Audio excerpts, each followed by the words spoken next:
Hello. You'll notice I am wearing a festive hat and a red t-shirt. And that's because I'm here to wish you a Merry Christmas.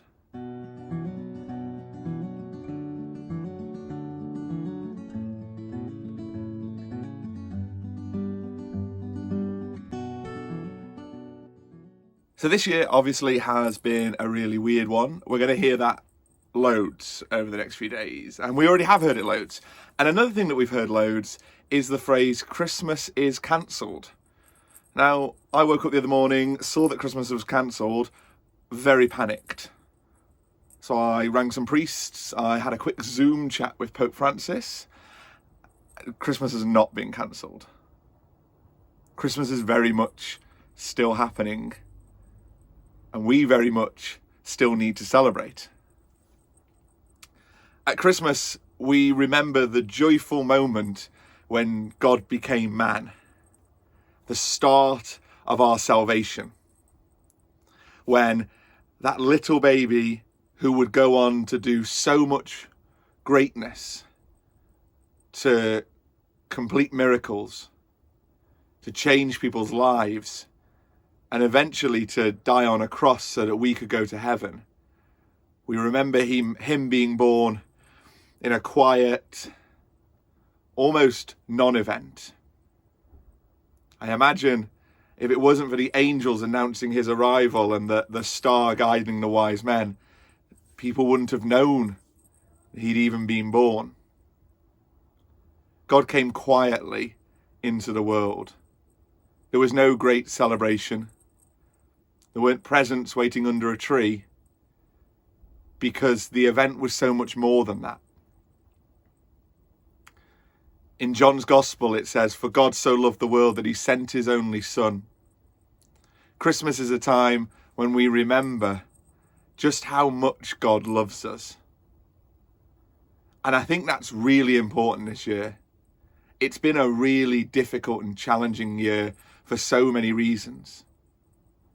We've all probably gone through moments where we haven't felt as loved as we ought. I know I have. I know there's been lots of things in my life that I've struggled with, and moments when I felt really low. But the love of God persists through all of that. And we need to remember that this Christmas, and we need to celebrate it. Yes, there are certain things that we can't do this year, certain traditions that we'll have to wait until next year to relive.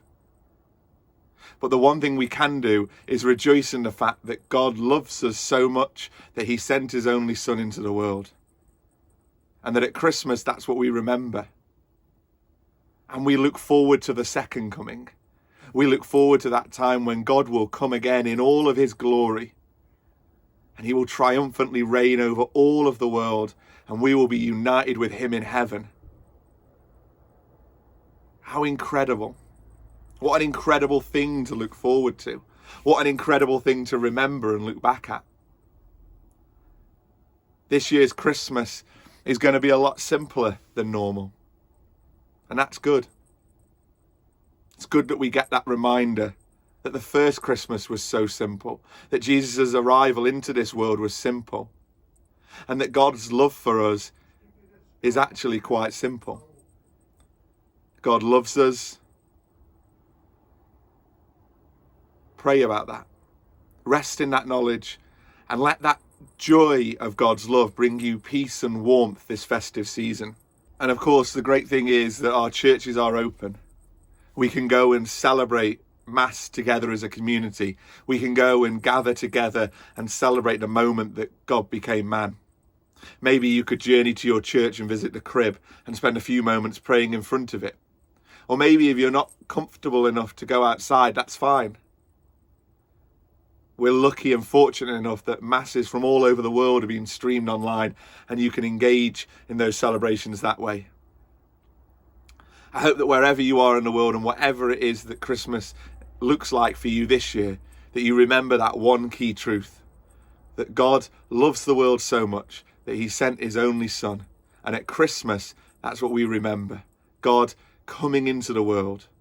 And that those things that aren't happening this year don't in any way detract from God's love for us, and from the importance of us remembering why we celebrate at Christmas. I hope you all have a joyful Christmas. I hope you all are able to in some way encounter God through Mass. And I hope you all have a joyful New Year. I'll see you all soon. God bless. Goodbye.